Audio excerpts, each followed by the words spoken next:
welcome back to the Drew Pearson Show. That's D. Paul and Drew Pearson Show band bringing us back.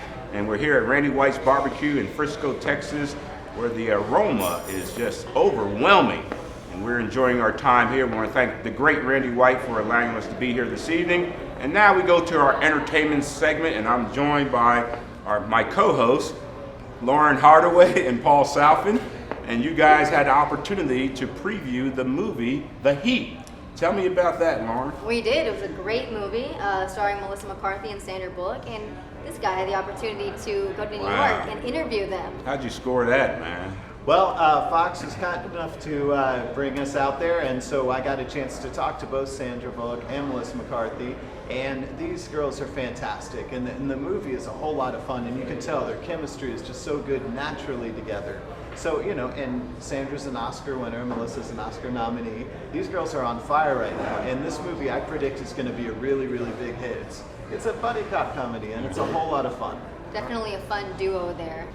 All right, well, without further ado, let's take a look at your interview and the preview of the movie, The Heat.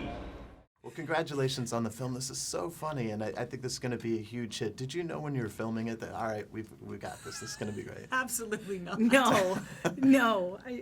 What was the running joke? Will we ever be able to work again?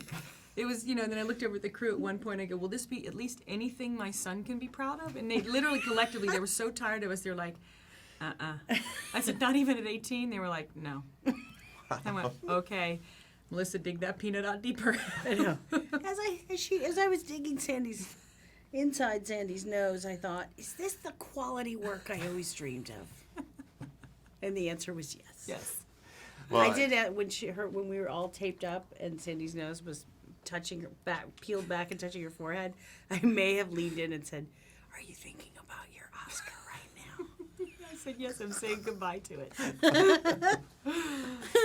This movie looked like it was so much fun to make, and you guys had such great chemistry, but you didn't know each other before, right? No, not before. I think we're really weirdly similar. Yeah. See? Finish each other's We have weird twin speak. Twin speak? The nice thing was, I think what helped us, because it was so fast and furious, Vin Diesel. I just want you to just Their second Vin Diesel joke. But when you say Fast and Furious, it'd just be really cute if you said Vin Diesel. All right, I'll do it next time. Okay. Is that we have a lot of friends in common that I think helped us know that the other one was okay. Yeah. Or relatively okay. I got a weird amount of calls saying how great she was. I was like, I get it. She's going to be great. But no, people were really, as if I had gone somewhere publicly and was like, I think she's terrible. Like, I kept getting calls saying, like, she's great. She's really great. Okay. I was like, when was I ever arguing the other side? But well, when people ask you about this movie years from now, because I believe they will, what do you think is the moment, the scene, the day that will always stand out to you? I think what are you thinking? Oh, no. I think I know what you're thinking. You can't say that. Because it didn't want to. No, not that day. Okay. Night. I'm thinking, you know what I keep thinking about is the scene that didn't make it in there after the gunshot, and you brought up the shaft. And I go, with the shaft. What? When I shot him in the penis, and you said you got him right in the shaft, and I go, with the shaft. Again, total non sequitur things that don't make no sense to.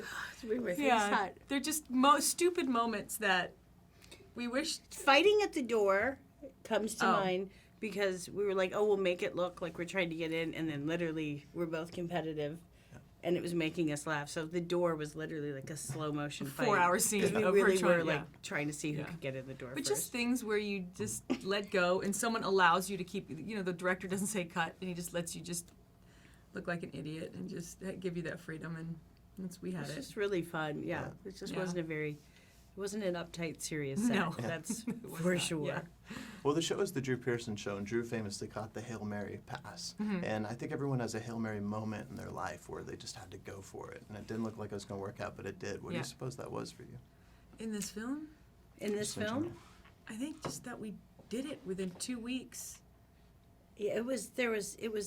I mean, I would love to know if things have been put together faster because it seems insane. It was kind of like there's a script, if you want to do it, we have to make sure everybody can do it, and we start in like 4 days. Yeah, and when she's not exaggerating, 2 weeks after having talked on the phone for the first time and never met, we were in Atlanta, and Paul said improvise, and we did, and we went, oh, this is working. And we just, because it, and again, it's not been tried. You know, studio says it's a rated R film. If you want to keep it R, we got to make the budget here. Everyone had to take the cuts. You go, it's, and you just have to do it. And if you fail, at least you tried something that no one else got the shot to try. And as ladies, I think it made us feel like we were in a really cool position. Absolutely. Well, congratulations on the film. Thank you so so much for much. being with Thank us. you. Thank you. See you. Hail Mary, I like that. Wow, what a great movie, man. You had fun doing that interview? Oh, absolutely. And anytime you get to go to New York City and hang out at the Ritz-Carlton and just enjoy Manhattan. You're gonna have to bring me along next time. I Yeah, know, me I too. should. Can I go? Of course. We'll pack you in the suitcase. And speaking of going, I heard you guys went to Mexico. Yeah, We did. separately. Not Separately. together. We didn't go together. 2 different places. Amen. But tell me about your trip to Mexico, because since this is travel and entertainment, tell me about your trip to Mexico. Yes, I went to Cancun and it was such a blast. Had a great time. And speaking of celebrities and movies, I went to a club out there. It was really cool. It was called the Coco Bongo, and they had a lot of cool stuff. And they did a performance by Michael Jackson and Lady Gaga and all kinds of different celebrities. So I had a great time there. What about you? Oh, Coco Bongo is a good time. I've been to those a couple of times, and it's just so overwhelming. The sights, the sounds, the smells. Flying through the air. All the liquor. What? You had liquor? I don't know what was in it. But anyway, I went to Mazatlan, Mexico, and it was a nice coastal town, and they're known for their shrimp, so I feasted on about as much shrimp as I could possibly take. And I also got to go zip lining, which I did a good Tarzan call for you. Did you go? All right. Yeah. I'll leave it at that. Yeah. And then on top of that, we finished it off with Dia de Musica. So it's a day of music, and it was absolutely fantastic. And if you want a weekend getaway, I would say Mazatlan, Mexico is a really, really great night. Wow, so you guys have really been on the move, huh?